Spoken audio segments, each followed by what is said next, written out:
आप सभी भाई बहनों का ब्रेकिंग आध्यात्मिक न्यूज की ज्ञान कक्षा में एक बार फिर स्वागत है। आज की चर्चा का विषय है जन्मदिन, जन्मोत्सव व जयंती। वैसे तो देखिए आज का कोई ऐसा कोई विशेष विषय नहीं है, क्योंकि आज की जो चर्चा पे हमारा जो एक मुख्य केंद्र है वो तीन शब्दों के इर्द गिर्द ही घूमेगा। क्योंकि अक्सर मनुष्यों को शब्दों का सही सही अर्थ समझ नहीं आते। देखिए, जब हमें सही सही शब्दों के अर्थ नहीं समझ आते तो फिर आपके हमारे जीवन में उन शब्दों से क्या क्या हमें प्रेरणा लेनी चाहिए, कैसे कैसे हमें अपने व्यक्तिगत जीवन में एक उन्नति करनी चाहिए। देखिए, मनुष्य जीवन तो आध्यात्मिक उन्नति करने के लिए ही मिला, क्योंकि मनुष्य जोनि को देखिए कर्म जोनि कहा जाता है, साधना जोनि कहा जाता है। और मैंने तो देखिए पीछे एक वीडियो बनाया था कि परीक्षा जोनि, यानी कि मनुष्य जीवन की तो देखिए परीक्षा होती है। हम सभी भाई बहन अपने मिले हुए जीवन में देखिए अपने मिले हुए जीवन को एक बहुत ऊंचाइयों पे भी ले जा सकते हैं, क्योंकि मनुष्य में अनंत संभावना परमात्मा ने भेजी है कि वो अपने आप को देखिए एक सामान्य पुरुष ना समझकर अपने आप को एक महान महापुरुष भी बना सकता है।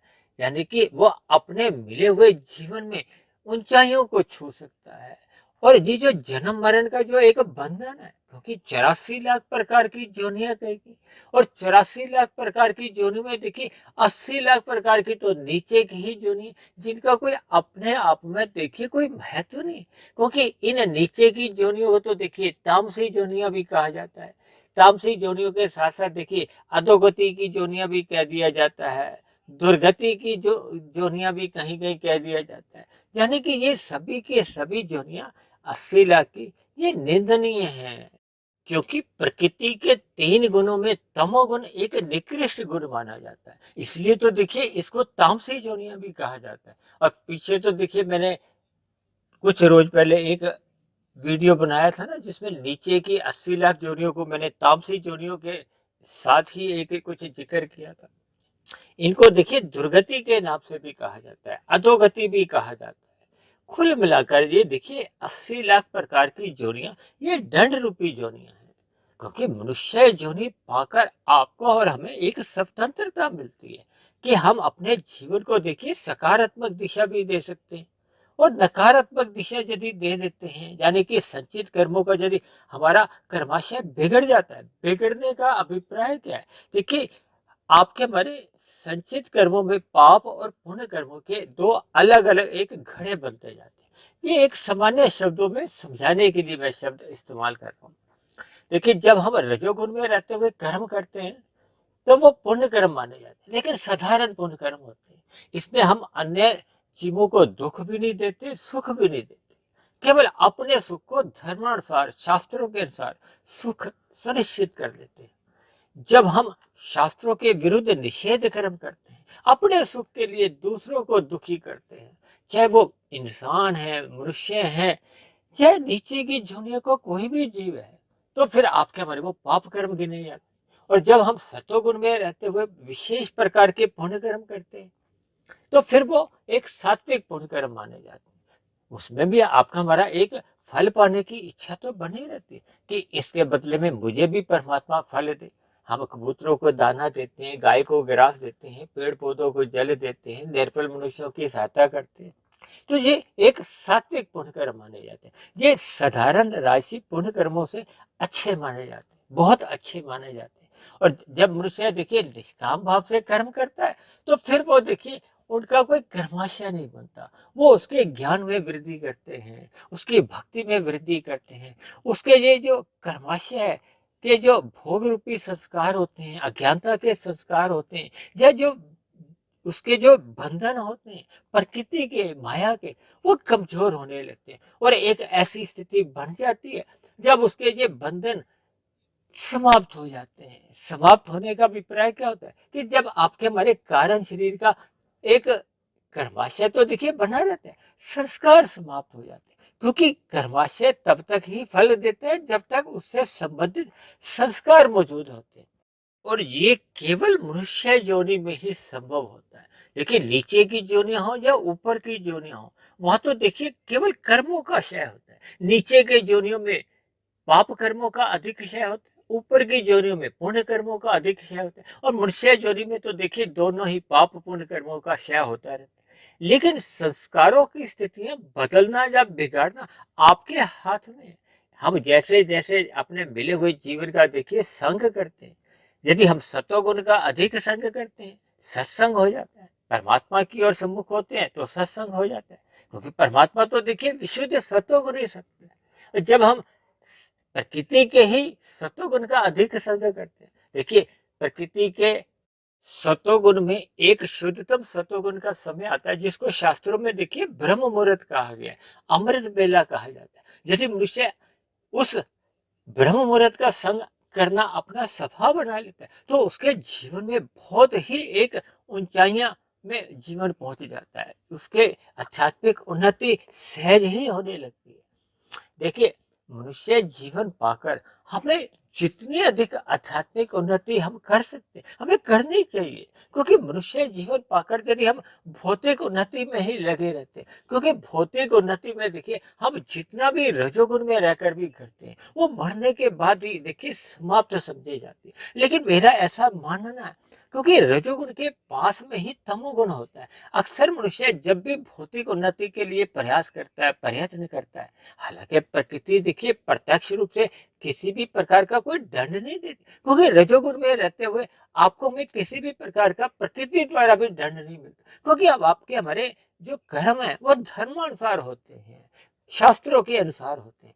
लेकिन अक्सर मनुष्य को देखिए रजोगुण में रहते रहते जब वो विषय भोगों का व्यसनी बढ़ जाता है, प्रमाद में आ जाता है, तो फिर कब वो पाप कर्म कर जाता है उसको पता ही नहीं चलता। देखिए एक साधारण मनुष्य को इन सभी बारीकियों का बोध नहीं रहता, क्योंकि वो रजोगुण में जब गहरे तल पे उतर जाता है तो कब उससे पाप कर्म होते जाते हैं, तो उसका फिर कर्माशय बिगड़ने रहता है।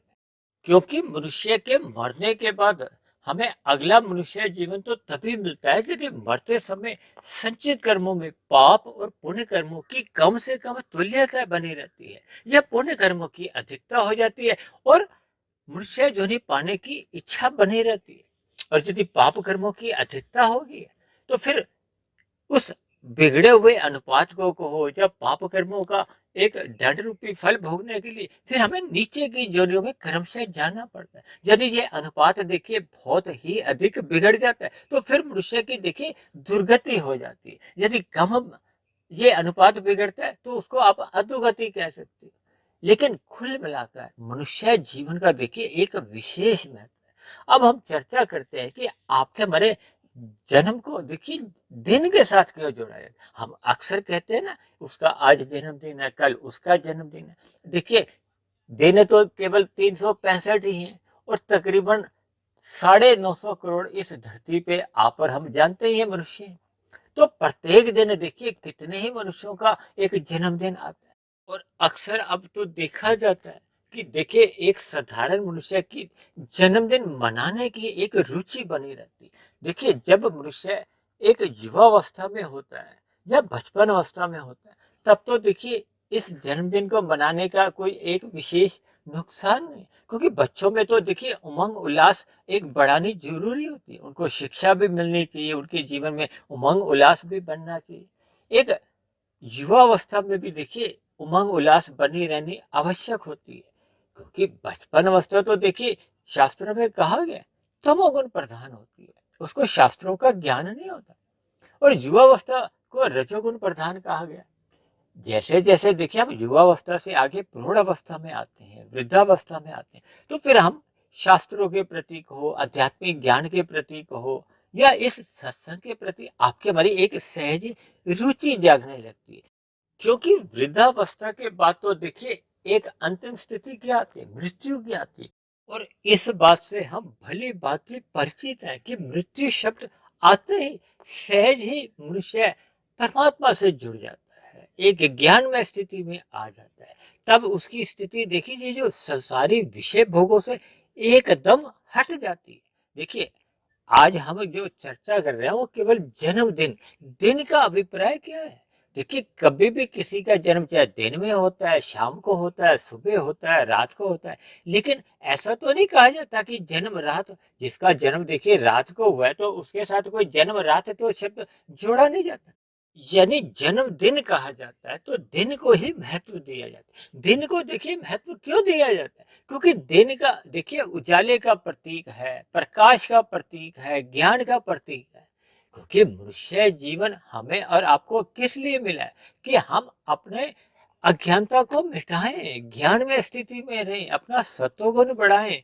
और जैसे जैसे हम अपना सत्वगुण की स्थिति मजबूत करते हैं तो फिर सहज ही परमात्मा जो एक विशुद्ध सत्वगुणी सत्ता है उसकी ओर सहज ही फिर ज्ञान की स्थिति बनने लगती है। परमात्मा का ज्ञान विज्ञान हमें समझ में आने लगता है। और जैसे जैसे ये ज्ञान विज्ञान आपको हमें समझ में आने लगता है तो फिर सहज ही आपके हमारे द्वारा देखिए निष्काम भाव से कर्म होने लगते हैं। हम कर्म योग में स्थित हो जाते हैं, ज्ञान योग में स्थित हो जाते हैं। कर्म योग में जब हम स्थित होते हैं तो फिर हम स्वयं की सुख सुविधा के साधनों की प्राप्ति की और आपका हमारा कोई रुचि नहीं होती। फिर तो देखिए हम समाज के कल्याण के लिए, मनुष्यों के लिए नहीं, मनुष्य के अलावा जो 84 लाख प्रकार के अन्य योनियों के जीव जंतु हैं उनका भी हम भला चाहते हैं, उनका भी हम हित करना चाहते हैं। तो ये तभी संभव हो पाता है जब मनुष्य अपने मिले हुए जीवन को सफल कर पाता है, सार्थक कर पाता है, अन्य मनुष्यों के लिए वो जीवन जीता है। स्वयं के सुख सुविधा स्वाद सम्मान सत्ता के लिए वो अपने जीवन को नहीं लगाता। तभी तो देखिए एक साधारण पुरुष वो महापुरुष बनता है। महापुरुष बनने का अभिप्राय क्या होता है? कि वो अपने जीवन को अन्य मनुष्यों की एक सफलताओं के लिए कहो, अन्य मनुष्यों के सुख में जीवन बनाने के लिए कहो, उसके अपने जीवन का वो त्याग कर देता है। वो अपने मिले हुए जीवन में सुखों को और दुखों को एक समान समझता है। केवल अपने जो उसका एक लक्ष्य होता है कि अन्य मनुष्यों का एक परोपकार हो, धर्म का प्रचार हो। ये सभी स्थितियां देखिए एक महापुरुष के एक दिनचर्या में सहज ही बनी रहती है, उसकी सात्विक स्थितियां बनी रहती है। तभी तो देखिए वो एक पुरुष से महापुरुष बनते हैं। देखिए एक साधारण मनुष्य की दिनचर्या क्या होती है? वो विषय भोगों की ओर ही लालायित रहता है। वो 2 के 4 बनाता है, 4 के 40 बनाता है, 40 के 4000 लाखों करोड़ों। यानी कि उसकी केवल स्वयं के लिए या ज्यादा से ज्यादा वो अपने परिवार के हित के लिए ही देखिए दिन रात भाग दौड़ करता है। यानी कि वो अपने मिले हुए जीवन को देखिए रजोगुण में ही लिप्त रखता है। और मैंने तो ये पहले ही बताया कि जब जब देखिए मनुष्य का रजोगुण सत्वगुण की लगाम से नियंत्रण में नहीं रहता तो फिर ऐसी स्थिति में वो रजोगुण के गहरे तल पे उतर जाता है। और कब उससे देखिए पाप कर्म होने लगते हैं मनुष्य को पता नहीं चलता। देखिए अभी कुछ दिन पहले हमने एक वीडियो बनाया था ना कि इंसानियत मरनी नहीं चाहिए। जब मनुष्य देखिए पाप कर्म करने लगता है केवल धन कमाने के लिए, यानी कि उसके मिले हुए जीवन में धर्म जो प्रथम स्थान पे होना चाहिए। क्योंकि 4 पुरुषार्थ है, धर्म अर्थ काम मोक्ष। जब जब हम धर्म को प्रथम स्थान पर रखते हैं, धर्मानुसार अपना धन कमाते हैं, धर्मानुसार हम अपनी चाहे भोग इच्छा भी पालते हैं, लेकिन धर्मानुसार, तब ऐसी स्थिति में देखिए मनुष्य का कोई पतन नहीं होता, पाप कर्म नहीं होते। लेकिन जब जब मनुष्य केवल व्यक्तिगत सुख सुविधा स्वाद के लिए ही अपना जीवन लगाता है, पुरुषार्थ करता है, तो फिर उसके मिले हुए जीवन में देखिए एक सामान्य गतिविधियां बनी रहती है। वो सामान्य पुरुष बना रहता है या फिर कभी कभी देखिए उस सामान्य पुरुष से भी नीचे की ओर गिर जाता है। क्योंकि जब वो पाप कर्म करता है तो उसकी स्थिति देखिए तामसी बन जाती है। जबकि एक महापुरुष बनने के लिए देखिए देश में कितने ही ऐसे अब तक देशभक्त हुए हैं जिनको आप जानते हैं, कितने ही स्वतंत्रता सेनानी हुए हैं, कितने ही समाज सुधारक हुए हैं।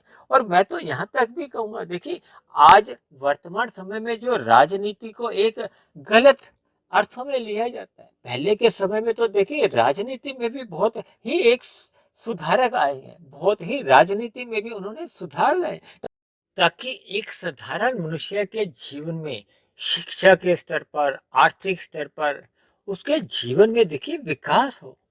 ये तभी संभव हो पाता है जब मनुष्य औरों के लिए जीता है, अपने जीवन का त्याग कर देता है, अपने जीवन की दिनचर्या को बहुत ही अधिक व्यवस्थित रखता है। देखिए अक्सर एक साधारण मनुष्य है, देखिए 6, 8, 10 घंटे सोता है।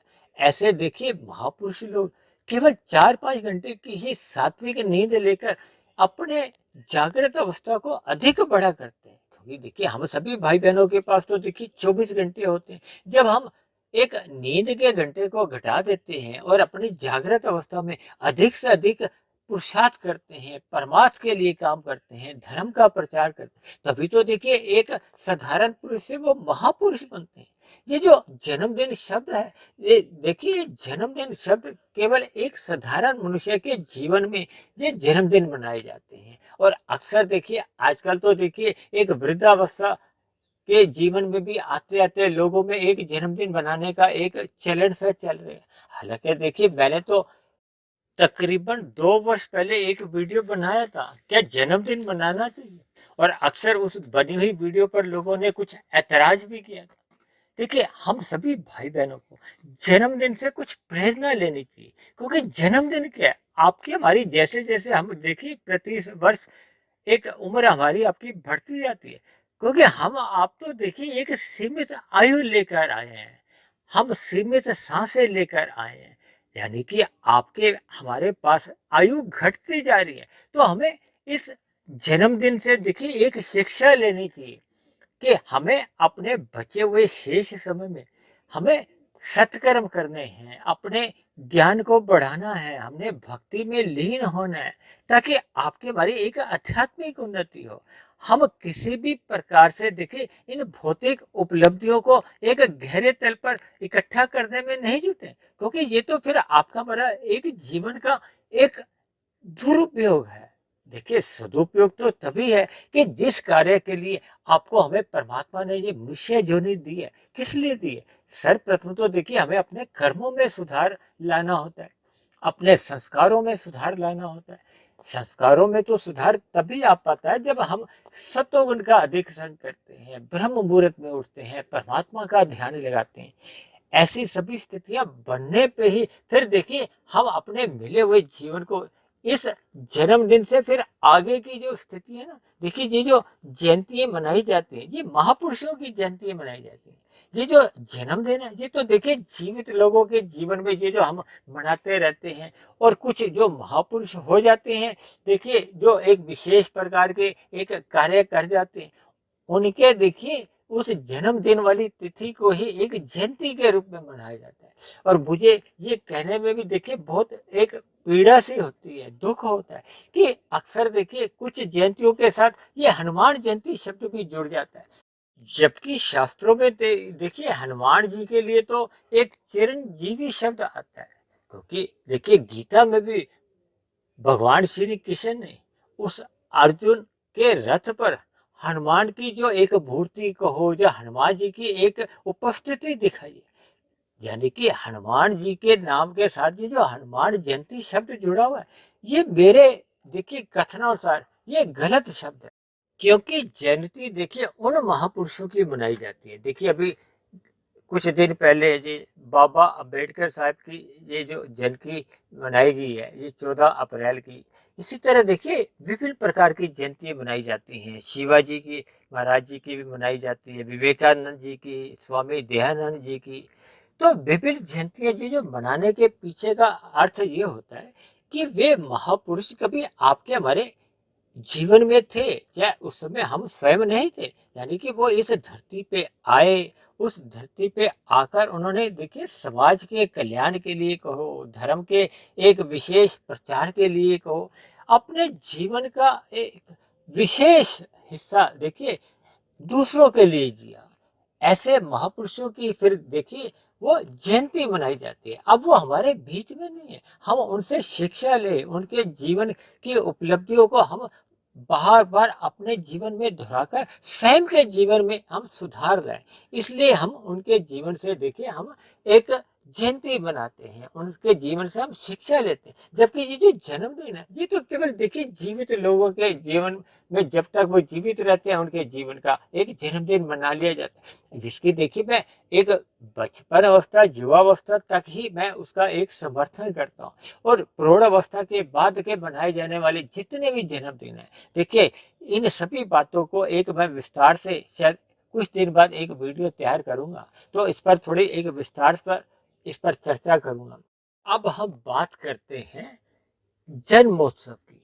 देखिए जन्मोत्सव शब्द पे जब हम इसका संधि विच्छेद करते हैं तो ये जन्म जमा उत्सव दो शब्द आ जाते हैं। उत्सव शब्द को देखिए उमंग के साथ भी जोड़ा जाता है, उल्लास के साथ भी जोड़ा जाता है। इसको विभिन्न भगवान के जो अलग अलग अवतार हुए उनके साथ भी जोड़ा जाता है। देखिए परमात्मा स्वयं जब जब इस धरती पे आते हैं, शास्त्रों में तो कहा गया ना, जब जब देखिए धर्म की हानि होती है और ये जो अधर्मियों का एक बहुत एक अधिक बोलबाला होने लगता है। और गीता में तो बार बार भगवान श्री कृष्ण ने स्वयं ही इस बात को जोर देकर कहा है कि जब जब देखिए धर्म की हानि होती है या धर्मी लोगों का बोलबाला बढ़ता है ना, तो ऐसे धर्मियों का नाश करने के लिए ही परमात्मा एक अवतार रूप में आते हैं। देखिए जन्मोत्सव शब्द एक लीला से भी जोड़ा जाता है। जैसे एक साधारण मनुष्य देखिए सकाम भाव से जब कर्म करता है और एक मनुष्य देखिए निष्काम भाव से कर्म करता है, एक को कर्म कहा जाता है, निष्काम भाव को क्रिया से जोड़ा जाता है। इसी तरह जब एक अवतारी महापुरुष द्वारा देखिए विभिन्न प्रकार की जो क्रियाएं होती हैं उसको लीला शब्द के साथ जोड़ा जाता है। ये लीला केवल और केवल देखिए अवतारी महापुरुषों द्वारा ही होती है। जैसे भगवान श्री राम ने राम अवतार में देखिए एक मर्यादा का एक पाठ पढ़ाया ताकि हम सभी भाई बहनों के जीवन में एक मर्यादाएं होनी चाहिए। भगवान श्री कृष्ण ने अपने कृष्ण अवतार में देखिए ज्ञान का उपदेश दिया। ये जो गीता का जो एक ज्ञान है जिसको अर्जुन को माध्यम बनाते हुए अक्सर देखिए मेरी तो सभी चर्चाएं ही गीता ज्ञान पे ही आधारित होती है। तो ये सभी बातें देखिए जन्मोत्सव शब्द परमात्मा के साथ जोड़ा जाता है, अवतारी महापुरुषों के साथ जोड़ा जाता है। यानी कि विशुद्ध सतोगुणी जो सत्ता है वो परमात्मा तो देखिए एक परम सत्ता है, उसके रूप अलग अलग है। अक्सर इस पर भी हमने बहुत चर्चाएं की। तो ये जन्मोत्सव शब्द ताकि हम उनके जन्म को एक उत्सव रूप में, एक शिक्षा के रूप में उनसे हम अपने जीवन में स्वयं के सुधार के लिए, ताकि हम उनके द्वारा दर्शाए गए मार्ग पर चलते हुए अपने स्वयं का भी जीवन सार्थक करें, वे अन्य मनुष्यों के लिए भी हम देखिए एक सार्थक स्थितियां यानी अनुकूल परिस्थितियां हम अन्य मनुष्यों के लिए नहीं, प्रकृति के अन्य जीवों के लिए भी उपलब्ध कराएं, ताकि हम किसी अन्य जीव के दुख का कारण नहीं बने।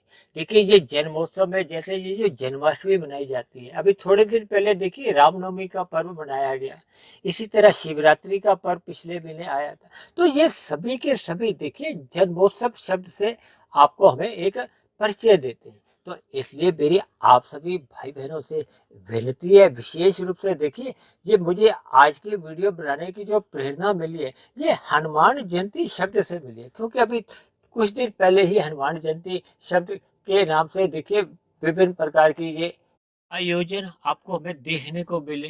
तो इसलिए मेरी आप सभी भाई बहनों से एक विशेष विनती है कि ये जो हनुमान जयंती को ये हनुमान जन्मोत्सव के साथ जोड़ा जाए, ताकि हम सभी भाई बहनों को सही सही शब्दों का एक ज्ञान मिले। और दूसरी बात, ये जो जन्मदिन को भी देखिए मैंने जो एक दिन शब्द से जोड़ा ना, ज्ञान से जोड़ा है, तो ज्ञान तो देखिए इसी बात से हमें लेना चाहिए कि आपका हमारा मिला हुआ जीवन देखिए गर्भावस्था में आने के बाद ही क्रमशः छोटा होता जाता है। देखिए हम स्थूल रूप से तो देखिए माता के गर्भ से 9 माह के बाद आते हैं, उसी को ही अक्सर देखिए एक साधारण मनुष्य जन्मदिन कहलाता है। जबकि देखिए माता के गर्भ में आने की उस क्षण विशेष को ही देखिए जन्म कहा जाता है, क्योंकि जैसे ही आत्मा का प्रवेश होता है, आत्मा का प्रवेश होने के बाद ही वो 9 माह का जो एक अंदर एक स्थूल शरीर का एक निर्माण की एक अवस्था चलती है। तो देखिए इन सभी बातों से हमें सार्थक रूप से इन शब्दों का हमें एक अर्थ जानना चाहिए, क्योंकि शब्दों के सही सही अर्थ जान लेने से फिर ज्ञान आपके हमारे कारण शरीर में एक संस्कार रूप में स्थायी प्रभाव दिखाता है।